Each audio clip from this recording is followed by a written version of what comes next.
Hello mga kurasmag! Gumawa pala ako ng peanut butter kaso medyo pumalpak tayo. Pero kahit ganon ay masarap din naman yung kinalabasan. Tara at samahan niyo akong gumawa ng peanut butter. Apat nga lang na ingredients ang ating gagamitin dito. Syempre ang main ingredients natin dito ay mani, asukal, dairy cream at syempre mantika.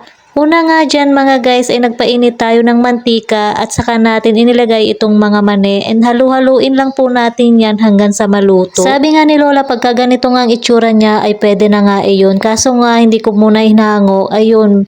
Doon nga tayo medyo pumalpak dahil hindi nga ako nakinig sa lola ko. Dapat hinango ko na. Kaso sabi ko nga sa lola ko gusto ko yung medyo toast yung pagkakaluto ng ating peanut butter para hindi siya madaling masira.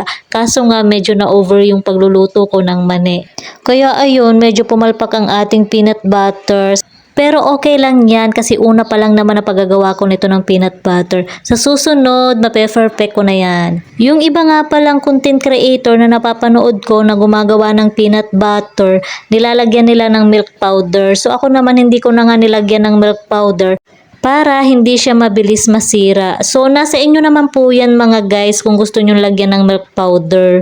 So, ayun nga mga guys, pagkatapos ko kang maluto itong mani ay nilagay ko na nga yung dairy cream at saka asukal. Halu-haluin nga lang natin yon hanggang sa mag-well combined. Ang ginamit ko nga pala dito sa panggiling ng ating peanut butter, ito at nanghiram nga ako dito sa pinsan ko ng food processor. Ito nga lang yung ginamit ko. Bali nga po pala, kalahating kilong mani lamang itong ating gagawing peanut butter. At saka half na dairy cream. Yung asukal naman po ay lagpas ng 1/4. Tinansya ko na nga lang po yung asukal kasi ayaw ko naman po na sobrang tamis. Ito nga ang itsura niya sa una nating salang sa ating pagbe-blend or dito sa ating ginamit na food processor. Bali, patigil-tigil nga po tayo diyan kasi nag-automatic po kapag mainit na yung ating food processor. 5 minutes nga tayong tumitigil dyan para naman lumamig yung ating food processor. So, ayun nga guys, at ito na ang ating ginawang peanut butter. O, diba?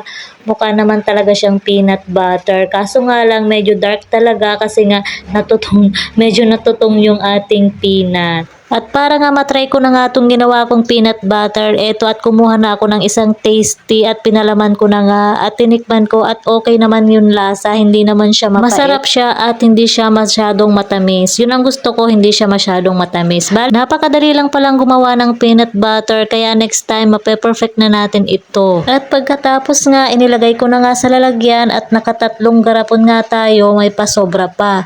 Ay siya, hanggang dito na lang. Maraming salamat sa panonood. Bye!